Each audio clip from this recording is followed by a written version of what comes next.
Assalamualaikum.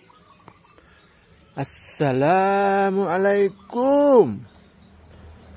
Assalamualaikum warahmatullahi wabarakatuh.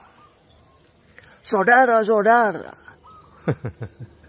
Alhamdulillah. Alhamdulillahirabbil alamin. Masih diberi umur panjang, masih bisa diberi kesehatan. Sekali lagi, yuk bersyukur yuk. Alhamdulillahirabbil alamin. Hari ini tanggal 22 April 2024. Hari yang bersejarah untuk demokrasi di Indonesia. Kenapa? Karena hari ini MK mengumumkan hasil dari sidang yang sangat rumit, berbelit, dan pelit. Dan ini sangat ditunggu-tunggu, sangat diharapkan oleh banyak orang, termasuk pasangan calon presiden 01, Capres 02, dan juga Capres 03. Jadi kita tahu 01 dan 03 protes dan menganggap Pilpres kemarin itu, yaitu tanggal 14 Februari itu curang, didahului oleh kecurangan-kecurangan yang sebelumnya. Beritanya begitu, beritanya. Saya hanya membacakan aja dan mengingat-ingat.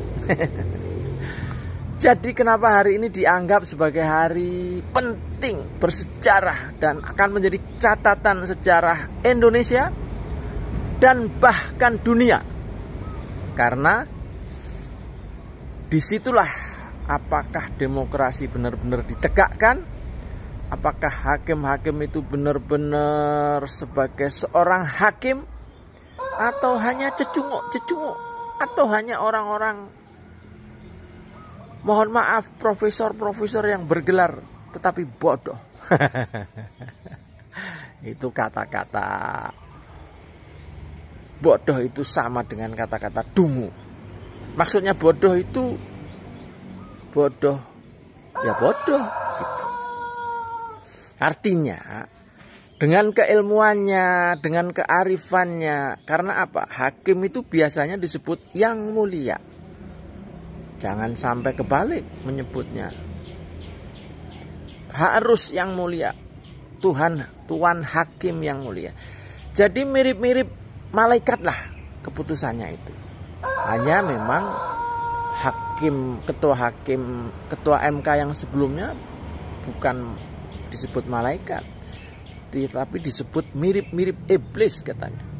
Mirip loh ya, bukan iblis tapi mirip. Tapi ya Pak, ya sudahlah. Itu kan sudah bagian dari sejarah juga. Katanya meloloskan Gibran, akhirnya bisa menjadi cawapres, dan akhirnya terpilih menjadi wapres. Dan diputuskan hari ini apakah benar-benar bisa jadi wapres atau didiskualifikasi. Karena dari pengumuman yang ada, atau dari analisa-analisa para pakar, terutama pakar 01 dan pakar 03, katanya Pilpres kemarin itu tidak sah, alias curang, alias bla bla bla.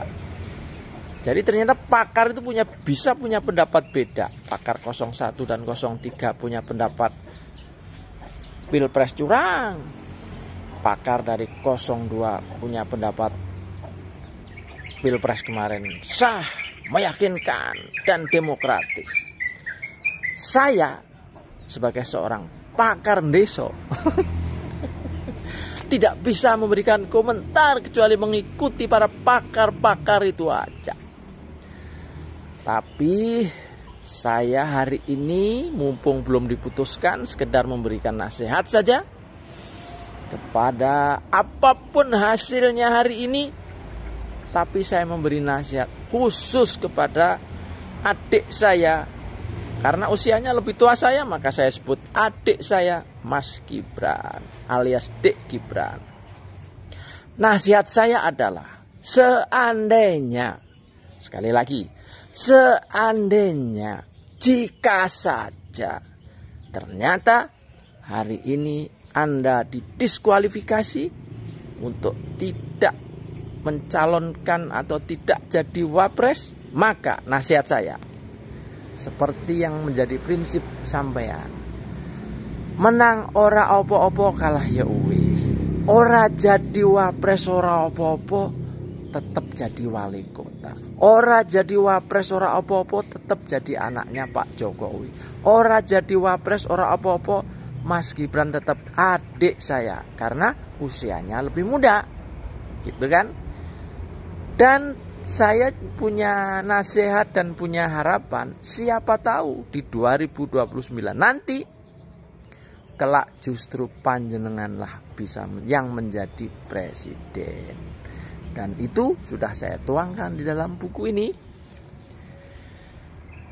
Ahmad Bahar penulisnya, Gibran the next presiden. Jadi ada tulisan kecil ora ketok, nggak kelihatan. Aku bukan anak kecil, aku bukan anak ingusan, aku adalah Gibran. Gitu loh Mas Gibran.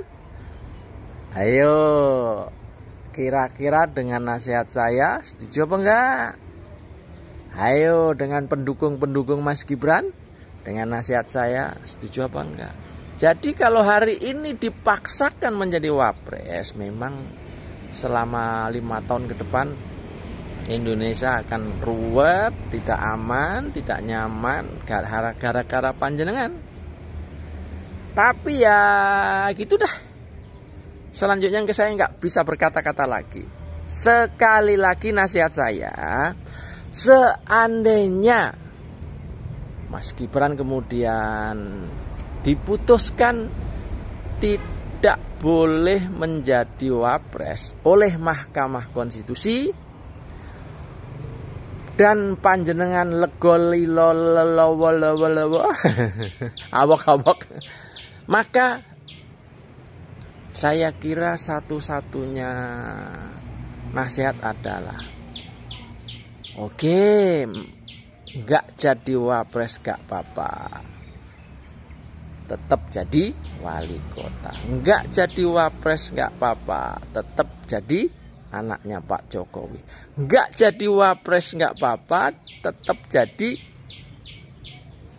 orang yang sangat disenangi, disukai oleh anak muda Indonesia. Karena ada anak muda yang bisa legowo, bisa nerima apapun yang dikehendaki masyarakat.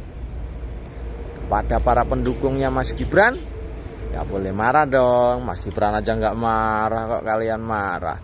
Nggak usah demo-demo. Demo boleh asal tidak ada setetes darah pun yang menetes.